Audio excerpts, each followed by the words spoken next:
ये तो आपको मालूम है कि आरबीआई ने शुरुआत करी 1 अप्रैल 1935 से, लेकिन क्या आपको ये भी मालूम है कि आरबीआई के गवर्नर ने कब शुरुआत करी? अगर मैं बोलूं 1 जनवरी 1935 में उन्होंने काम करना शुरू कर दिया था, तो आप सोचेंगे बैंक बनने से पहले गवर्नर कैसे आ गए? आज की स्टोरी में बात करेंगे।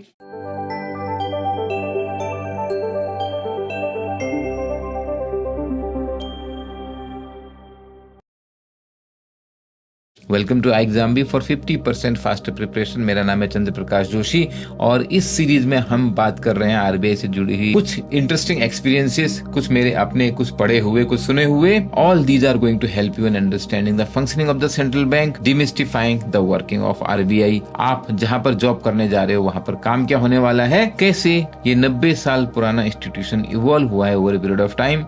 We are going to talk on all these aspect in these 101 stories. जहां तक बात है आरबीआई के शुरुआत की, एक्ट पास होने के बाद ये बहुत इंपॉर्टेंट था यहाँ पे कि पहला गवर्नर कौन होगा। पहला गवर्नर कौन होगा, उस बात में ब्रिटिश गवर्नमेंट को ये कॉन्फिडेंस चाहिए था कि ऐसा व्यक्ति हो जिसके साथ उनका कोऑर्डिनेशन बहुत अच्छा चले, बिकॉज यहाँ पर एक इंडिपेंडेंट सेंट्रल बैंक खड़ा करने जा रही है सरकार, जिसकी ओनरशिप भी प्राइवेट शेयर होल्डर्स के पास है। बट है ये central bank, this is going to take over the currency issuance power of the government of India, जो बहुत बड़ी पावर है।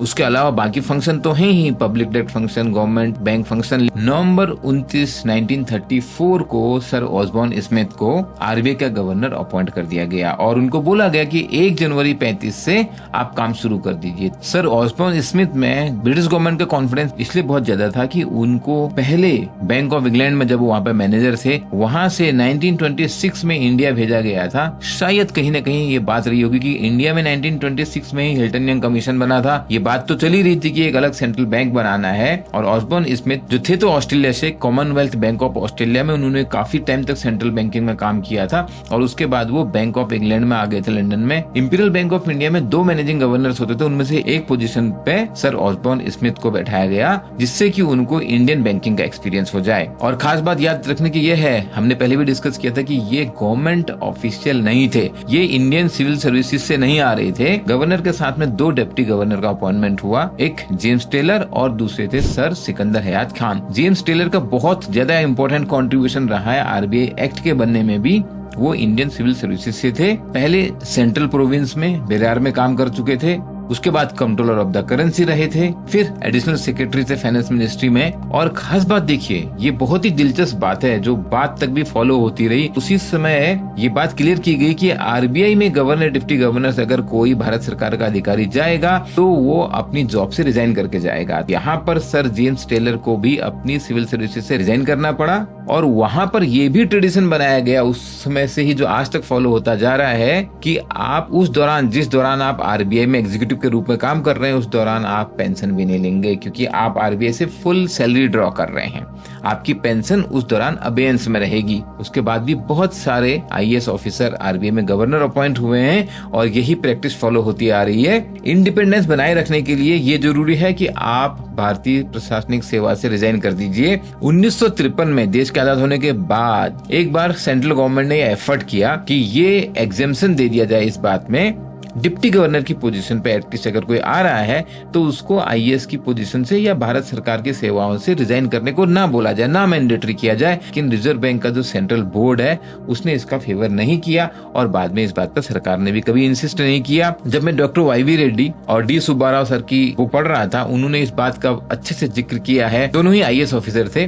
जब वो आरबीआई में आए तो उन्होंने सिविल सर्विस से रिजाइन किया। कुछ शुरुआत के दिनों में रखे गए ट्रेडिशंस आगे समय तक बहुत वैल्यू ऐड करते हैं। बहुत थिन लाइन है, देखिए, एक और काम करना है पूरा सरकार का और दूसरी ओर इस सेंट्रल बैंक को इंडिपेंडेंट भी बनाना है। यहाँ पर ये छोटी छोटी चीजें जो वैल्यू सिस्टम ऐड होती हैं, ये आगे चल के बहुत बड़ा डिफरेंस डालती हैं किसी भी इंस्टीट्यूशन के काम करने में। और आप समझ सकते हो, इसीलिए आज अगर एक आरबीआई की इतनी अच्छी प्रेस्टीज है, इतनी अच्छी रेपुटेशन है, वो इन सब बातों को लेकर ही है। आरबीआई एक ऐसा इंस्टीट्यूशन है जो पैसा पैदा करता है, लेकिन आरबीआई में करप्शन के चार्ज नहीं लगे आज तक। जहां पर पॉलिटिकल प्रेशर ज्यादा आए हैं, आरबीआई एज ए इंस्टीट्यूशन खड़ा रहा, भले से ही टॉप लेवल के लोग भी आरबीआई की पोजीशंस को छोड़कर गए हों। जो इंस्टीट्यूशन का कैरेक्टर था वो उसके फॉर्मेशन डेज से बनाया गया।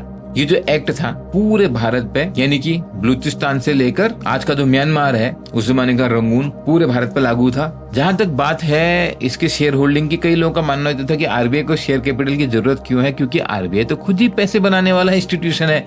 लेकिन नहीं, फिर ये एग्री हुआ, it is a separate institution है, बैंकिंग इंस्टीट्यूशन, इसकी भी एक शेयर कैपिटल होनी चाहिए। 5 करोड़ की शेयर कैपिटल डिसाइड की गई, आज भी उतनी है।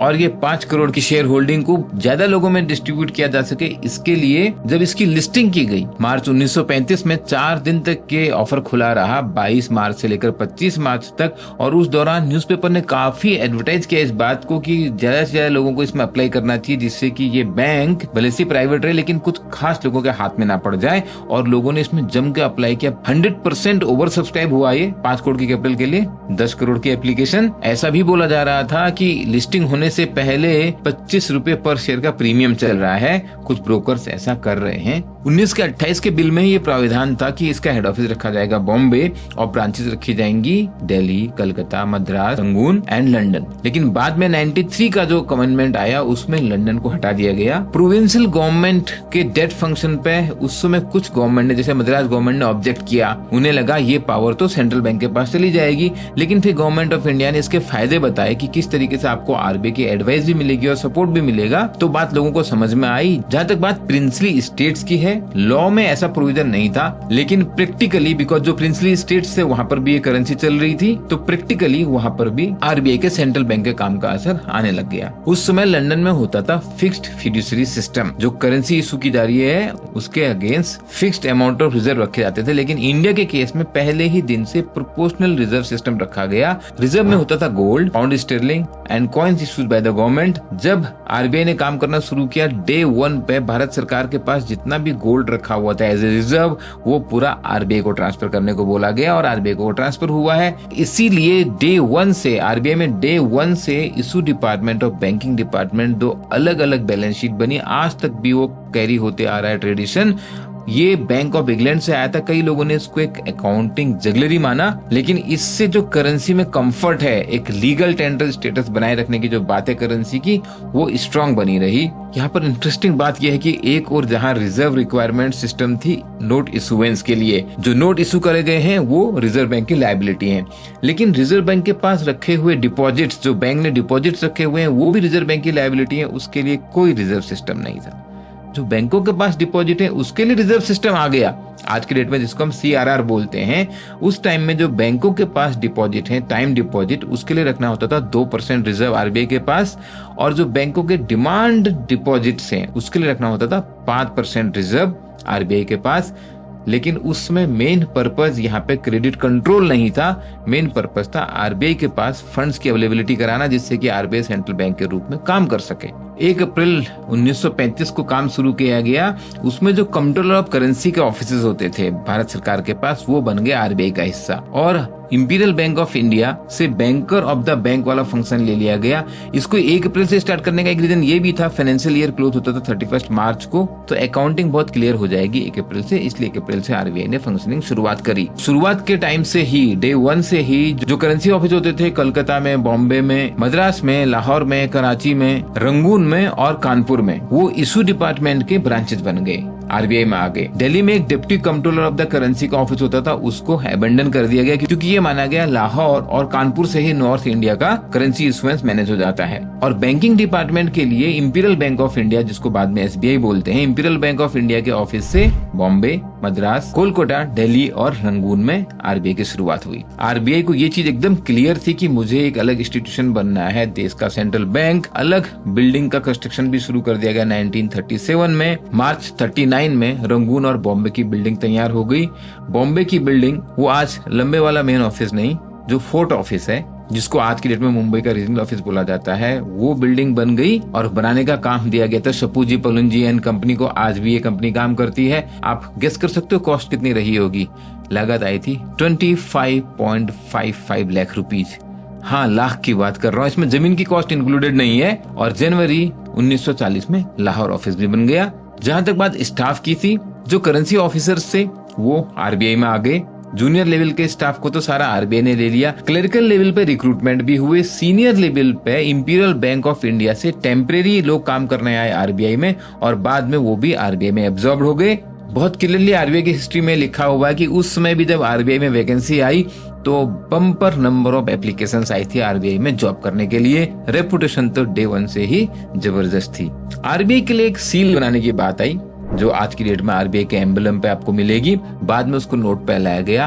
तो ये सील के लिए ऐसा एजेंडा था कि कुछ ऐसा हो जो एक सरकारी सील लगे, लेकिन ऐसा भी ना लगे कि भारत सरकार का एक डिपार्टमेंट है। बड़े सोच समझ के बाद ये एक एग्जाम क्वेश्चन भी हो सकता है कि कहां से आरबीआई का लोगो, आरबीआई की सील का आइडिया आया। ईस्ट इंडिया कंपनी की एक डबल मोहर थी, उसमें था पाम ट्री एंड लायन। उसके आइडिया को बोरो करके लायन की जगह यहाँ पे टाइगर लगाया गया। जेम्स टेलर जो आरबीआई के डिप्टी गवर्नर थे, उन्होंने ये टाइगर का शेप कैसा होना चाहिए, ये पाम ट्री कैसा होना चाहिए, he was very very particular about the seal of the RBI. और कई डिजाइन को चेंज करने के बाद फाइनली ये डिजाइन रिकमेंड हुआ। आरबीआई के लोगो में टाइगर दिखाता है स्ट्रेंथ, पावर, डायनेमिज्म और पाम ट्री दिखाता है ग्रोथ, प्रॉस्पेरिटी एंड डेवलपमेंट। किसी भी टफ एनवायरनमेंट में पाम ट्री ग्रो कर जाते हैं, बहुत रिजिलियंट हैं। इसलिए लोगो दिखाता है कि सेंट्रल बैंक की गाइडेंस के अंदर जहां एक और इकोनॉमिक डायनेमिक रहेगी, पावरफुल रहेगी, दूसरी ओर हर सिचुएशन में सेंट्रल बैंक है जो देश की इकोनॉमी को